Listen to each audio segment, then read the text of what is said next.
Hi everyone, welcome. I'm Cristina Ejido, Marketing Director at Lladró, and it's a pleasure to connect with all of you today for a very special interview with Raluca Butsura. Raluca is the designer of the new jewelry collection by Lladró, Actinia, and today we will be learning everything about the background of this collection, process of creation, inspiration.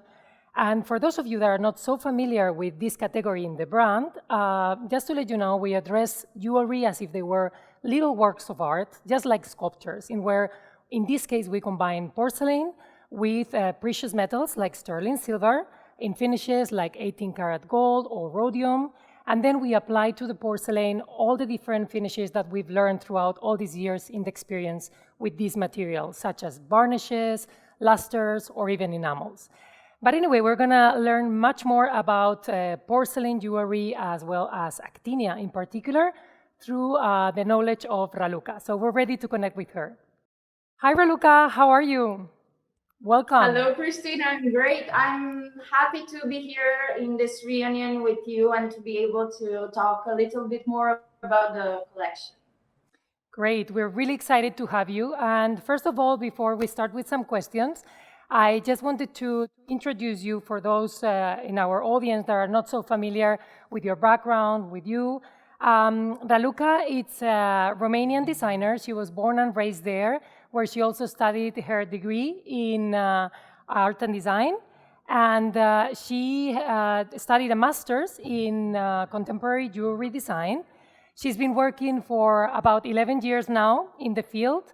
And throughout this year, her work has been featured in international exhibitions, in magazines, and you have also achieved quite a few awards, actually, Autor Awesome Award, Colectiva Meeting, Fair Magazine, and very recently, Joya Barcelona Award. Congratulations on that. Thank you. Well, tell us, first of all, I think you are right now in your studio, which, by the way, looks really great with that background. I think you're just very close, actually, to where we are. We are in Valencia, Spain, in what we call the city of porcelain, which is where all the pieces are created. What is your location right now? You moved from Romania to Spain quite a few years ago. Is that your studio? Tell us a little bit about, just out of curiosity, where you are. Yes, well, life sometimes can be quite funny. I was not planning any moment to leave my country and the city that I really love, which is the capital of Transylvania. But I don't know, life happened like this, and it is sad that love is able to move mountains. In my case, it was the other way around. I was moving closer to the mountains. So this is what brought me here.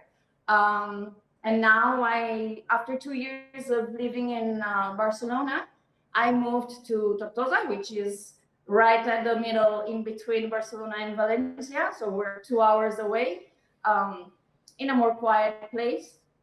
It's a lovely area, well, all Spain, of course. Great. And yeah, this is my studio, which is located in the old city center. That's great. We hope you like our country. Tell us a little bit about your decision to start in the field of contemporary jewelry. Why, within all the different disciplines in art and design, you chose specifically jewelry? Well, the road to jewelry creation was not a premeditated one, and neither I was aware of the moment when this became my main activity. Everything went from close to close, small steps. So about the path, I was following the master in ceramics in the University of Art and Design when I had the first approach to what it means jewelry design. But because you must know that actually in the education, in the art education, rarely the jewelry is seen as an art. Mm-hmm. It's rather seen as a craft. So it was also a challenge to change this point of view. And during the university, my first pieces, they were more in the installation area. Mm-hmm. But because I always liked to I liked also clothing design, fashion design, and also I was having this passion of processing the porcelain into the visual complexity of an installation. I guess in time, these two passions, they merged together into the jewelry creation, into what I like to call today wearable art installation.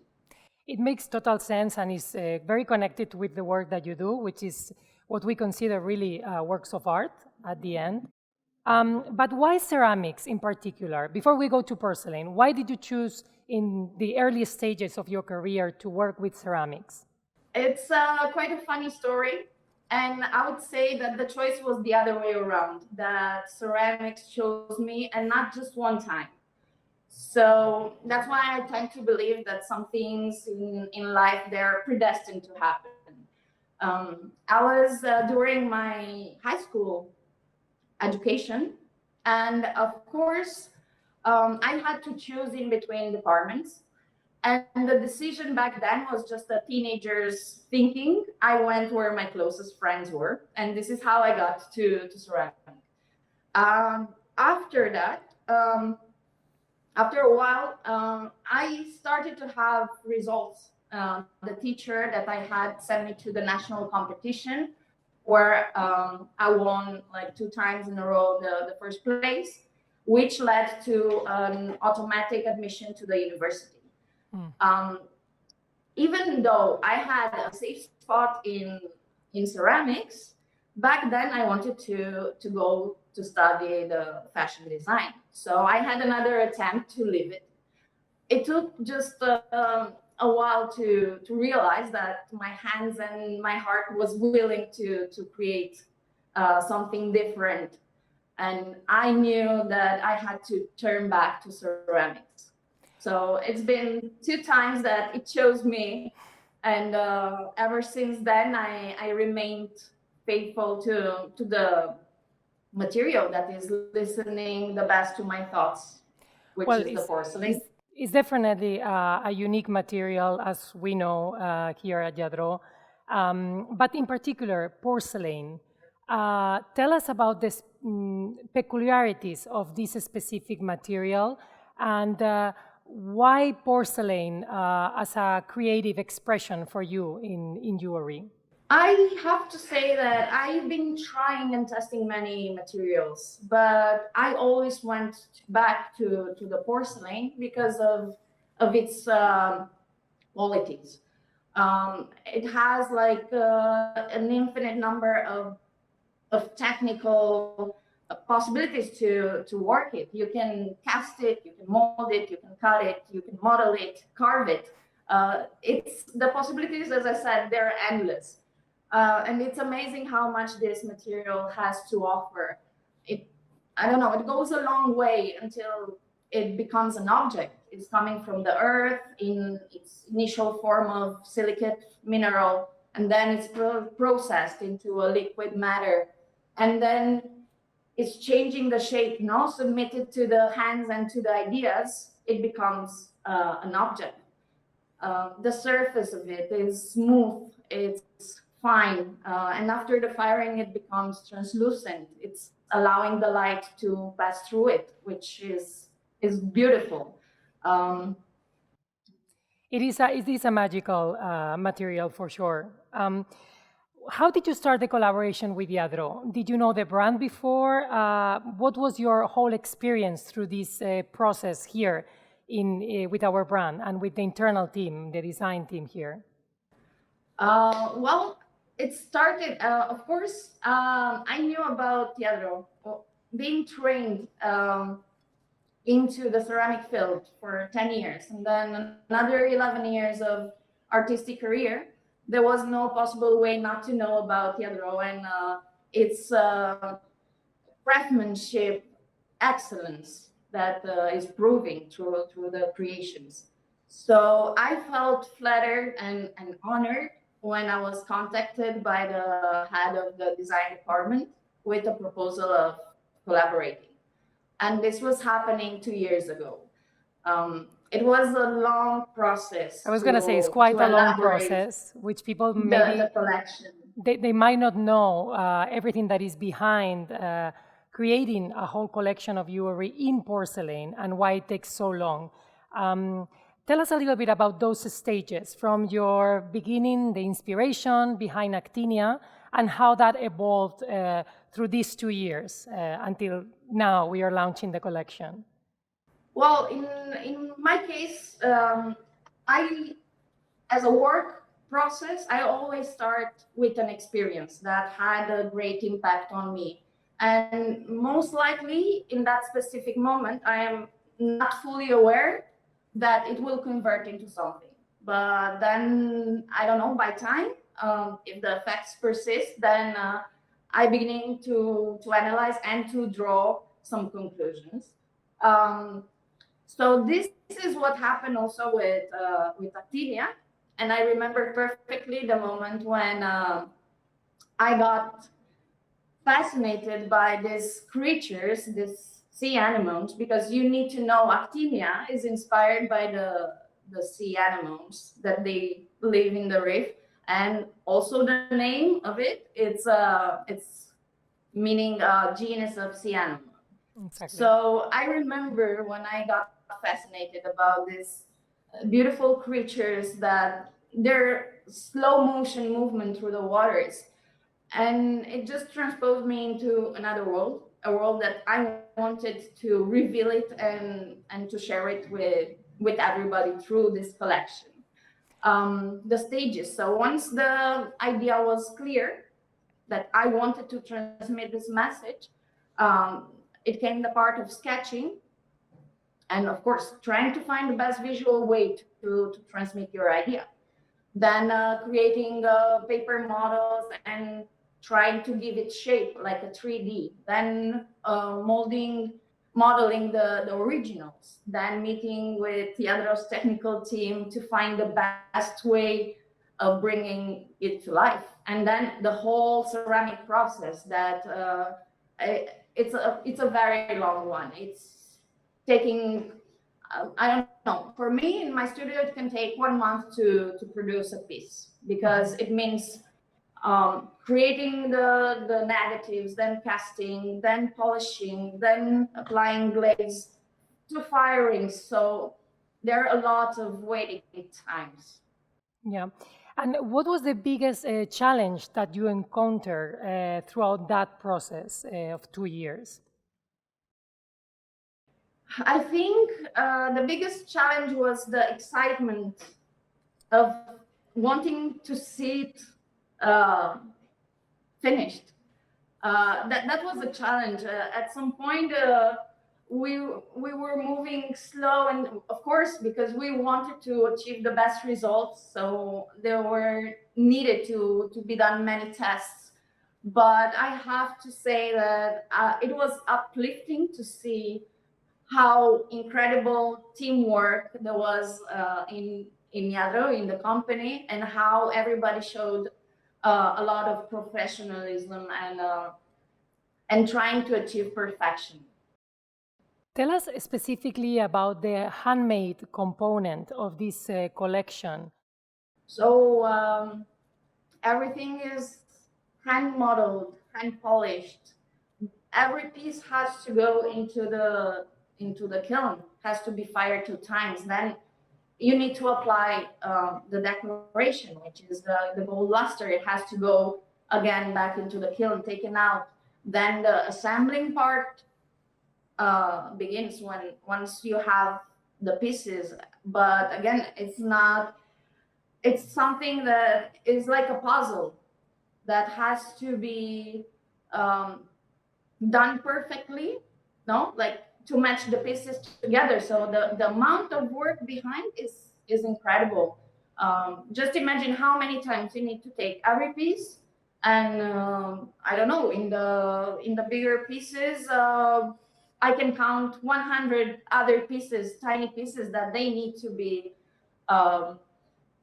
created and glazed and assembled, and all this process. Yes, it is a big amount of work. Are you thinking of a specific woman when you design your jewelry collections? And specifically in Actinia, were you thinking of a specific profile? When I design, I always take myself as a reference. First, I need to like it, and I need to desire wearing it, and even to look at it to bring me that visual pleasure. And then I know that the piece is transmitting all the energy and passion that it was put it in. But if I were to make a profile, I would say that she is a confident woman, who's not afraid to be the center of attention, a person that loves nature and always has a big smile on her face. Definitely, nature is one of the biggest sources of inspiration in Lladró. And that comes a little bit to the next question, in where I wanted to ask you in particular about consumers today, which, they are very interested in knowing more about what's behind the creation of the objects in general that they live with, about how the materials are being treated, about processes. We talk a lot, sorry, about sustainability. Do you think of all of that in your work? Is this something that concerns you, that is present in your work?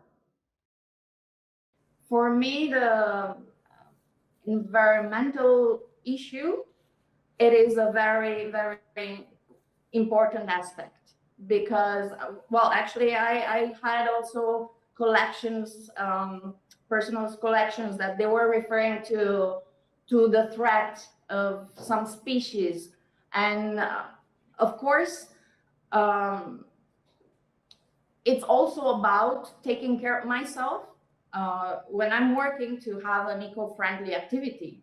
But there is nothing polluting or even giving residual waste in the whole process, ceramic process, because I don't know, you can think on ceramics as one of the oldest way of expressing. No, it can go back to the Paleolithic period.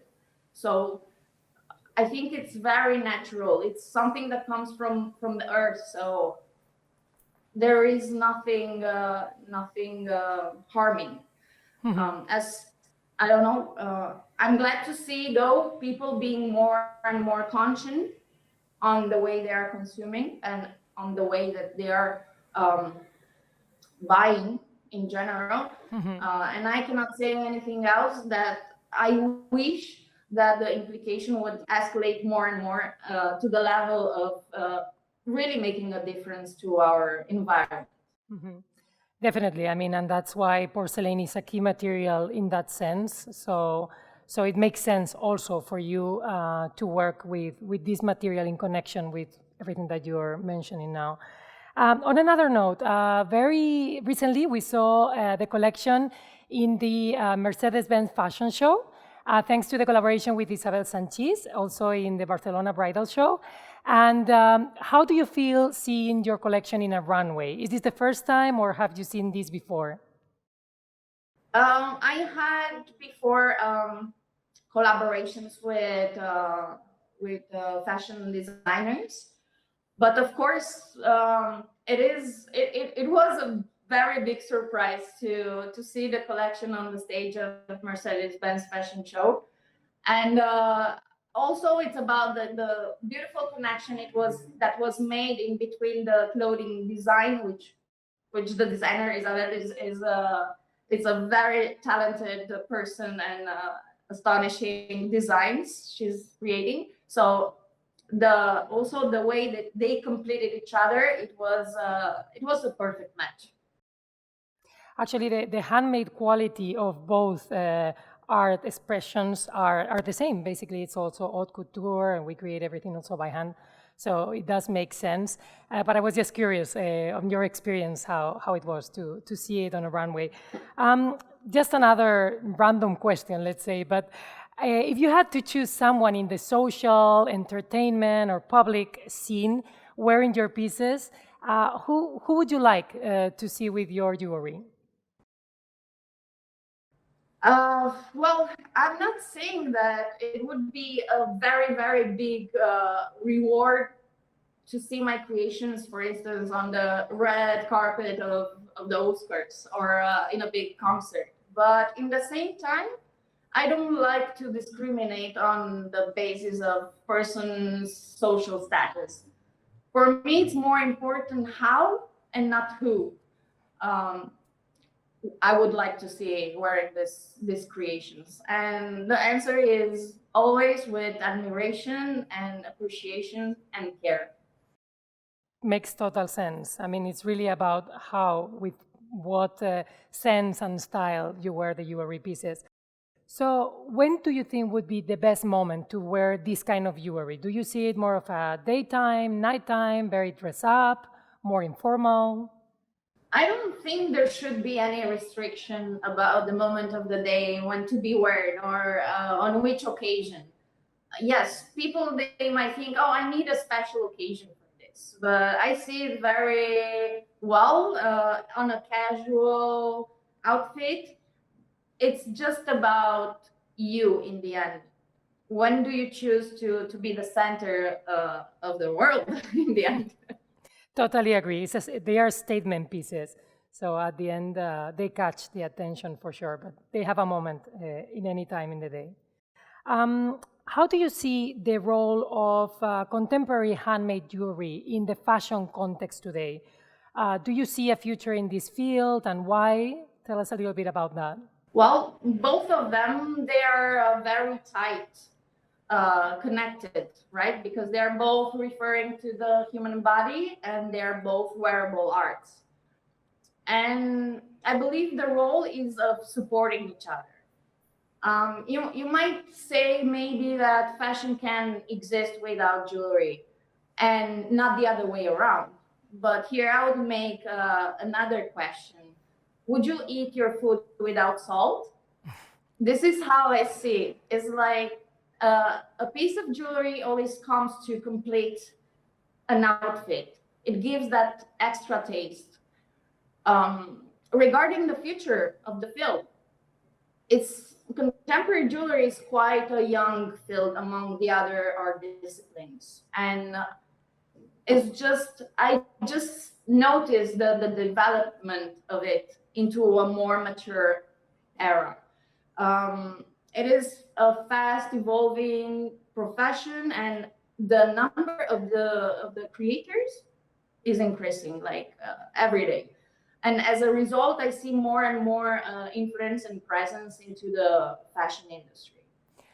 I think But it's here, of connected. course, No, I was just saying that it's connected to what you just said before. I mean, people being more conscious about what's behind the pieces. So it does make sense also that there's more and more people interested in something like this. also the public is growing together with the creators, no, because you generate a new world. So of course, there's gonna be a lot of demand also. If you give the offer, you have the demand. So, Raluca, what would be your next project? What are you working on right now? The world is changing quite fast, and there are new paradigms for humankind that they're coming. So for sure, this will be reflected in my work.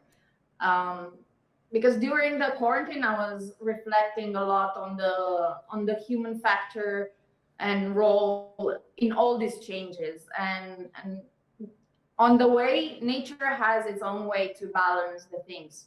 So that's why I decided to continue the idea of extinct species to volume number 2. So now I'm working on a collection with this team. Raluca, thank you so much. I think we learned a lot today about the collection itself, about you, and it's been really interesting. I think our audience would be very pleased. And on behalf of Lladró, we want to congratulate you for this collection. I think it's been really well received, and our customers are really enjoying this collection, and we invite everybody to discover more. But thank you, and we wish you every success in the future with these upcoming projects, and all the best from the Lladró team. And I want to say that the pleasure was mine, and I want to thank you and give all the merits for the hard work that it was put it in order to bring my ideas to life. Thank you, Lladró. Thank you.